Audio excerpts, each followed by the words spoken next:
नमस्कार, आप देख रहे हैं न्यूज 18। मैं हूं आपके साथ मेनका चौधरी और स्वागत है आपका हमारी खास पेशकश में। दिवाली का त्योहार है, हर तरफ उमंग है, उत्साह है।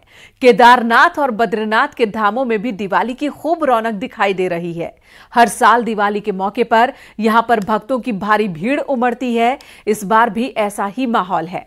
केदारनाथ की दिवाली की बात करें तो यहां भी श्रद्धालुओं का मेला लगा हुआ है। दिवाली पर खुद को भोलेनाथ की शरण में पाकर धन्य महसूस कर रहे हैं लोग।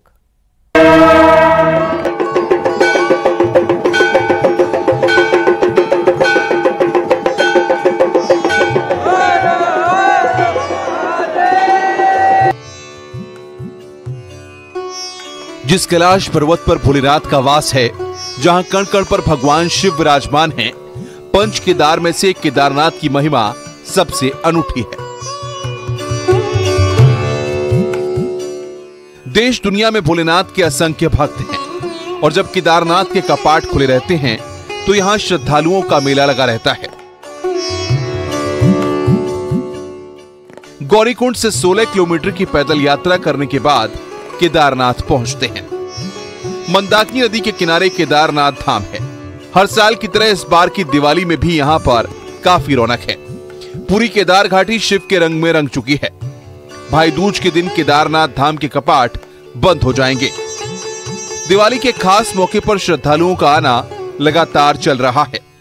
केदारनाथ को भव्य तरीके से सजाया जाता है। मंदिर रोशनी से जगमगाता है। फूलों की सजावट अनूठी होती है। रात के समय में मंदिर की छटा देखते ही बनती है।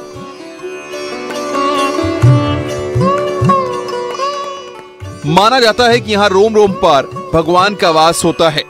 सनातनी परंपरा में दिवाली के पर्व का बड़ा महत्व है। उत्तराखंड की दिवाली भी बेहद खास होती है। पूरा उत्तराखंड के साथ साथ केदारनाथ धाम में दिवाली का पर्व हमेशा ही बड़ी सादगी और धूमधाम से मनाया जाता है। वैसे तो लाखों भक्त भोलेनाथ का आशीर्वाद लेने यहाँ पहुंचते हैं, लेकिन अब दिवाली के खास मौके पर भी यहाँ श्रद्धालुओं की भारी भीड़ जुटती है।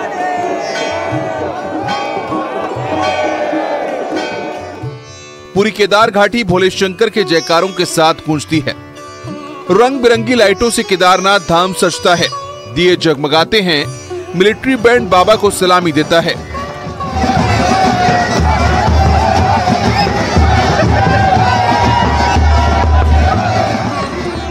आसमान में आतिशबाजी का भी नजारा दिखता है। वैसे तो भोलेनाथ के दर पर सुबह शाम आरती होती है, लेकिन दिवाली के मौके पर महाआरती का विशेष महत्व है।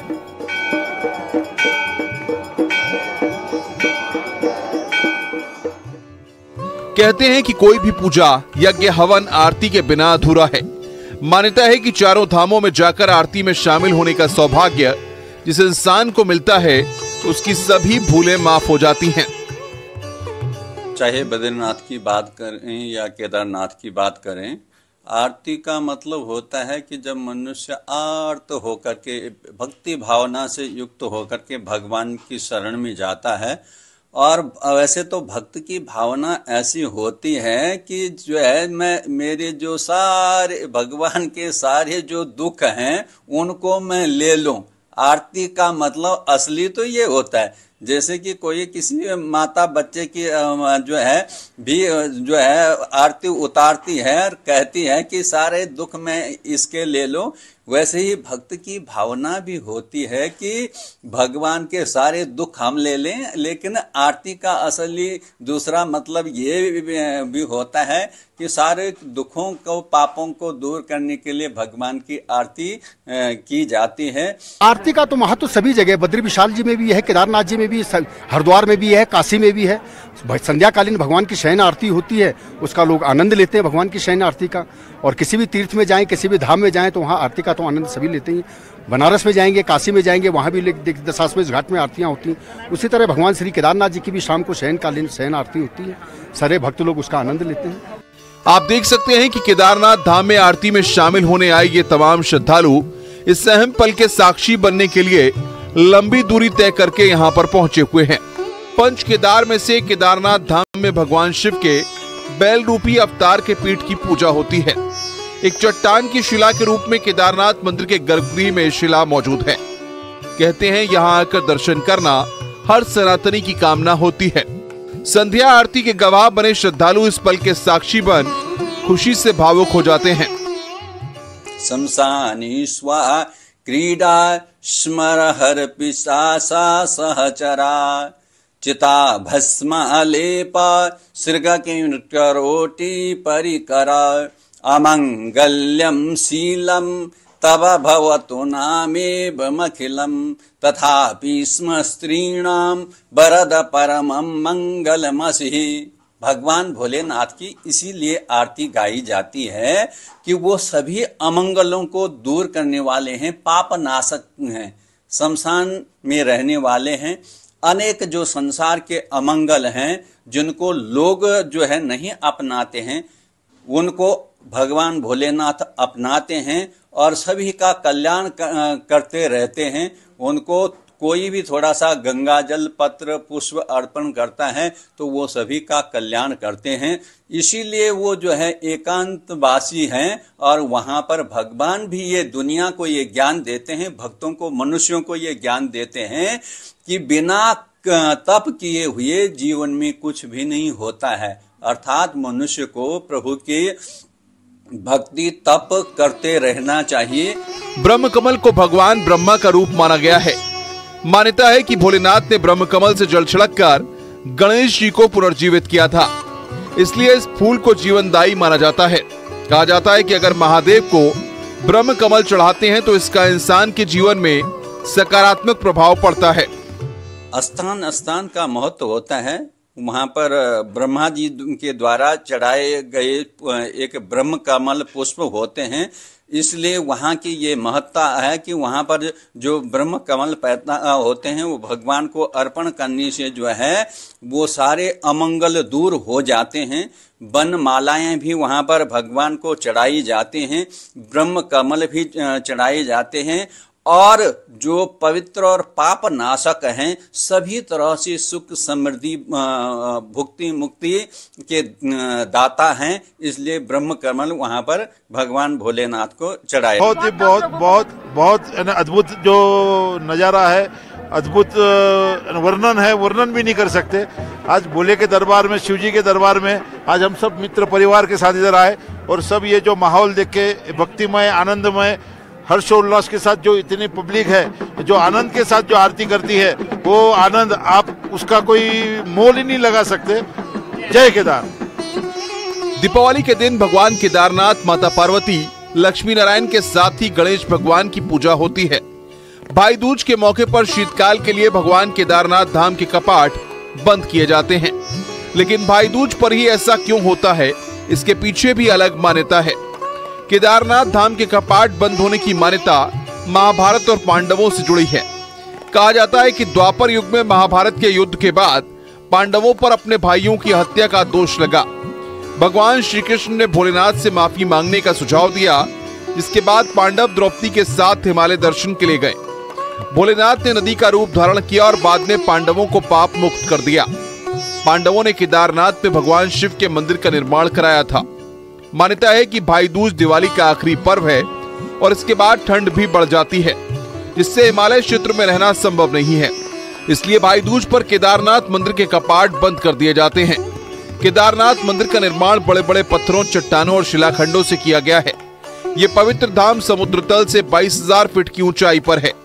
कहा जाता है कि बाद में जगतगुरु आदि शंकराचार्य जी केदारनाथ आए और केदारनाथ मंदिर का निर्माण करवाया। तब से लेकर अब तक यहाँ की महिमा लगातार बढ़ती जा रही है। कहा जाता है कि भोलेनाथ यहाँ पर 24 घंटे विराजमान रहते हैं। भगवान शिव का आशीर्वाद लेने के लिए हर साल श्रद्धालुओं की संख्या बढ़ती ही जा रही है और दिवाली पर तो यहाँ पर अलग ही चहल पहल होती है, जिसका साक्षी बनने की इच्छा हर भक्त की होती है।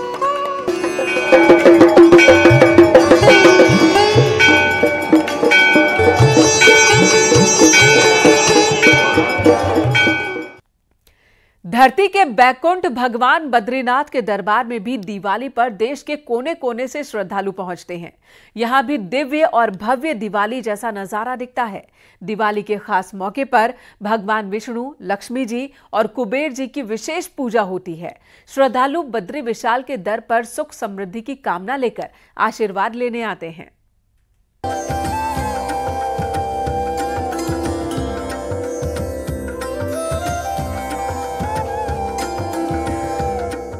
बद्री विशाल का दरबार सज चुका है। दिवाली के दिन यहाँ विशेष पूजा होती है, जिसके लिए पूरी तैयारियां कर ली गई हैं। हर साल दिवाली मनाने के लिए यहाँ दूर दूर से श्रद्धालु पहुँचते हैं। इस बार लोगों की भारी भीड़ जुट रही है। श्रद्धालुओं को कोई दिक्कत ना हो, इसके लिए भी पूरे इंतजाम किए गए हैं।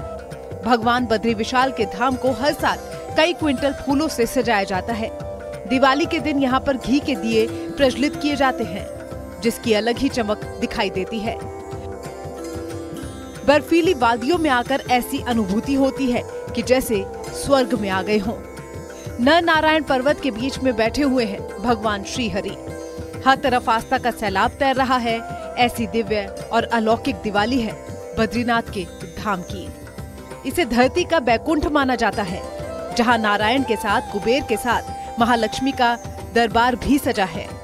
जैसे यहाँ पे जो यात्री हैं वो किस तरीके से यहाँ पे खरीदारी कर रहे हैं। दीपावली से पहले बद्रीनाथ धाम की यात्रा पर जो भी श्रद्धालु आया वो अपने साथ कुछ न कुछ निशानी लेके जा रहा है। लक्ष्मी जी की फोटो, कुबेर भगवान जी की जो फोटो है उसको लेकर यहाँ से जा रहे हैं। और यही मान्यता है कि जो भी भक्त बद्रीनाथ धाम में आता है और वो जब भगवान बद्री विशाल के दर्शन करता है तो कुछ न कुछ निशानियाँ लेके जाता है। और ये परंपराएं भी हैं। आप देखिए इस बार जो यात्रियों का जो सैलाब है वो किस तरीके से अभी भी आप देखिए बद्रीनाथ का ये साकेत चौराहे से नीचे का जो मुख्य बाजार है वहाँ पे किस तरीके की भीड़ है। कुछ यात्री यहाँ पे हैं, इनसे भी बात करने की कोशिश करेंगे कि किस तरीके से यहाँ पे लोग जो हैं वो खरीदारी कर रहे हैं, क्यों ये खरीदारी करें।